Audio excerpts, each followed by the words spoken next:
Thank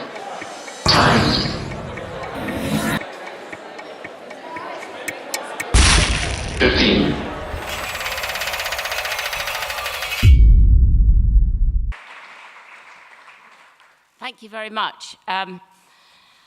We're only 10 minutes walk away from Grenfell Tower, and I know it's in everybody's minds, as you've said before, raising money for the victims.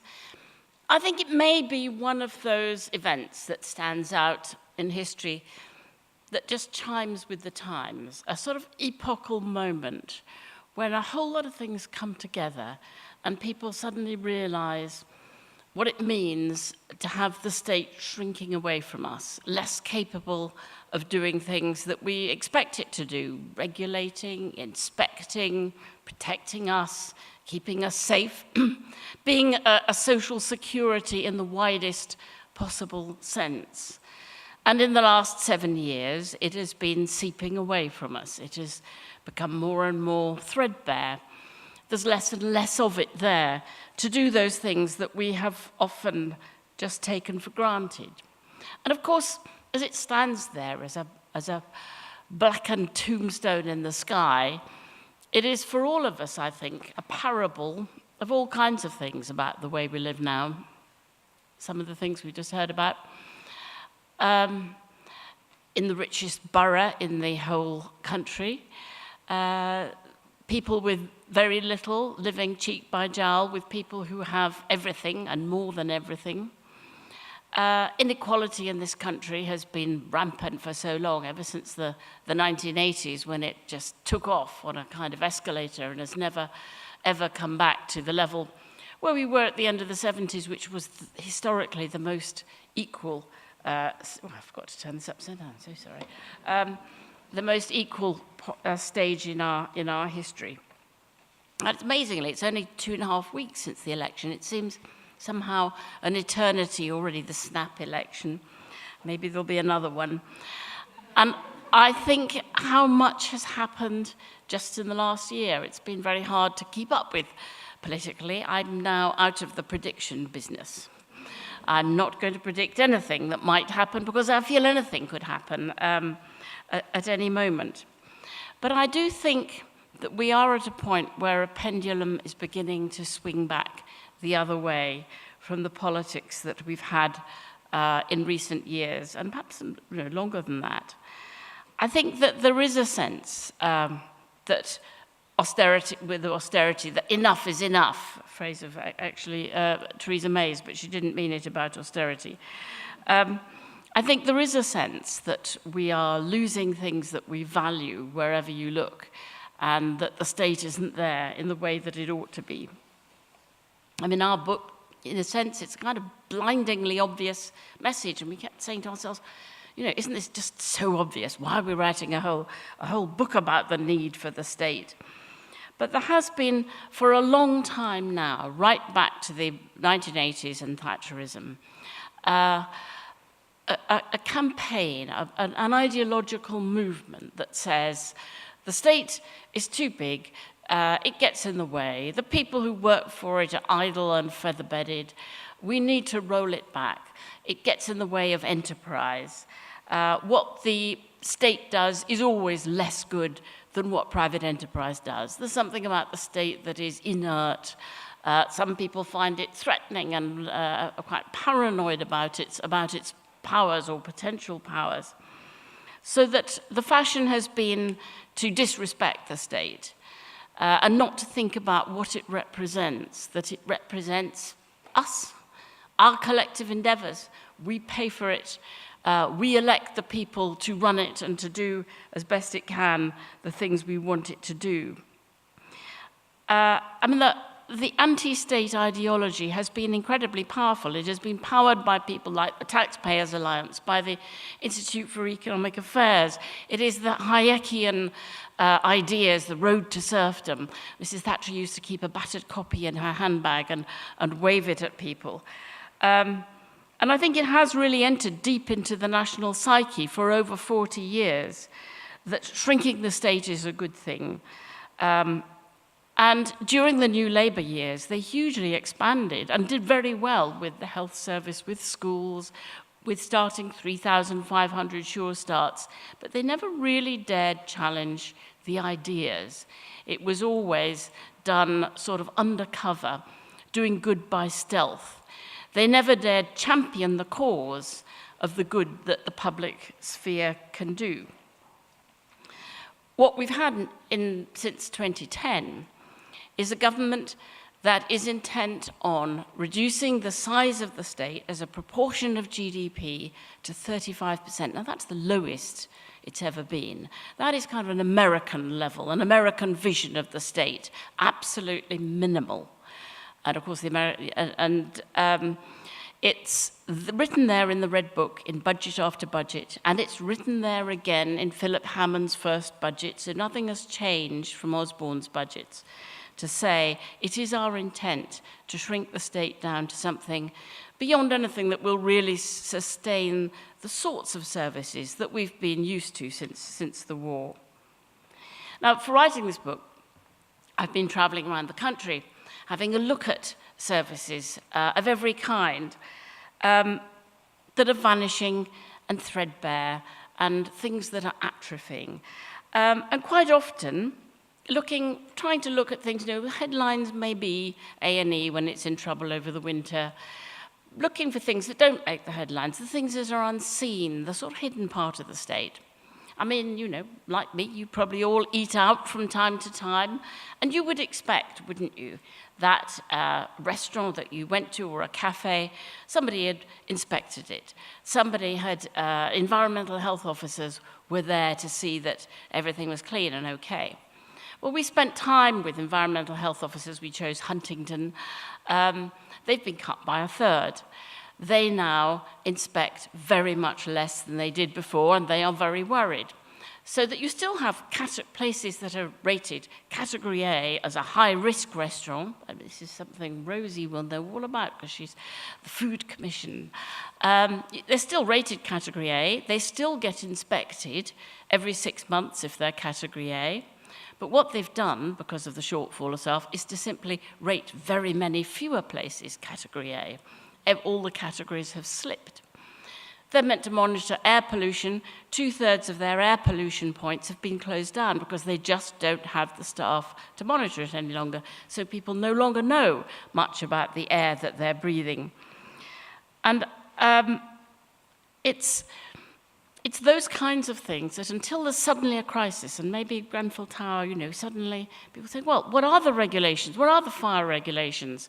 Are they kept to? Have people been inspecting? All these things we're now going to find out, but not until after a great disaster. And you wonder how many of more of these disasters raise questions about things we take for granted and don't pay much attention to. Now, in the NHS, I looked at an unfashionable, unglamorous aspect of it. I thought I'll look at podiatry, feet.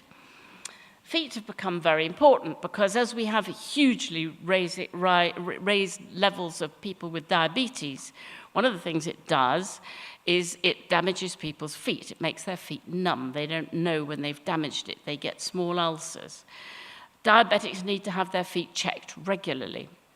Well, what's happened now that the commissioners are no longer commissioning much money for podiatry. It's mostly going to A&E and just trying to keep things going.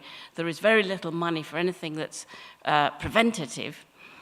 The small ulcers no longer get seen. They only see people with acute foot problems. Small ulcers turn to very big ones. I sat in the clinic and watched people with huge holes in their feet and parts of their feet missing. The result of no longer being able to do preventative work is that every week, on average, 135 people have feet or legs amputated that could have been saved had they been able to see a podiatrist early on before the problem began. Buses. We looked at buses. In Shropshire, there is a link bus, that ran around a whole series of very isolated villages, taking them to Bridge North several times a day. It was very sociable. A lot of people don't have cars, quite a lot of rural poverty. And it was very sociable. They would chat to each other on these buses. They got to know each other just as bus friends. They would go into town, they'd go to hospital appointments, they'd go to jobs. Kids would have after-school activities so that they could get back in the bus. And the local council cut, like all other local councils, this one and every other one, by about 40%, had to cut the bus subsidy. Overnight, suddenly there is one bus, once a week, run by a volunteer that stops in Bridgnorth for an hour and a half for people to do their shopping, and that's it. A whole social world has collapsed for those people. And there is nobody really to complain or to do anything about it. Now, you might think some services really would be protected. Tax offices, they are now closed to the public. There used to be a tax office in every area, so that if you had a problem with your self-assessment form, or you thought something was wrong, or you didn't know what you ought to be doing, you were a very small business person setting out, you didn't quite know how to manage the tax side of things, you could go to your local, very friendly tax office across the counter, they would help you. All of those are closed. Most local tax offices are closed down altogether, and they're being put into big hubs regionally. I went and talked to tax officers in Walsall, where they were being closed down, and moved to Birmingham. And they said, you've no idea how often we have local knowledge. Somebody puts in a tax return, and one of the officers says, I know where they live, I've seen their house, I've seen their BMW, this doesn't make sense to me. So all of that local knowledge disappears. And at the same time, a lot of them who have caring responsibilities can't travel into Birmingham. Local experience is gone. 60,000 tax offices have gone, though each one of them collects huge amount more money, I haven't got the exact figures here, than they cost to employ. Now, you might think, after Brexit and everything else, that the border force at least would be strongly protected. Not at all. The border force is incredibly threadbare. I spoke to border force people from Heathrow and from Dover. And in Heathrow, they said, we just can't do both the customs side and man the kiosks. We have very strict rules about how long people have to wait to get through the passport queues. And when the passport queues really build up, we have to give up on looking for guns and drugs. It just goes through. How long before everybody cottons on to this?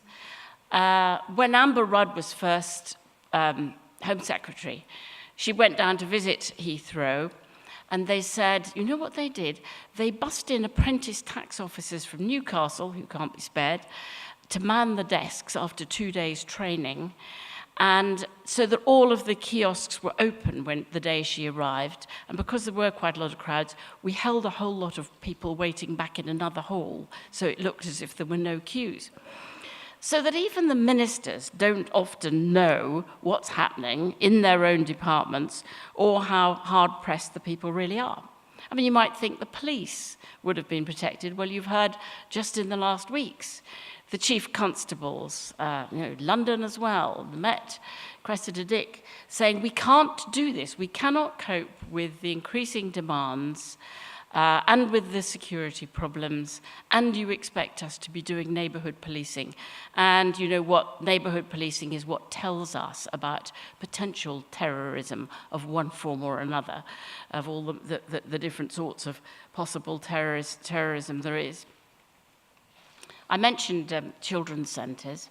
They were the best thing, I think, that Labour did. Again, about prevention. If you really want to try and improve inequality, you help families right at the very start. You catch children at their very youngest.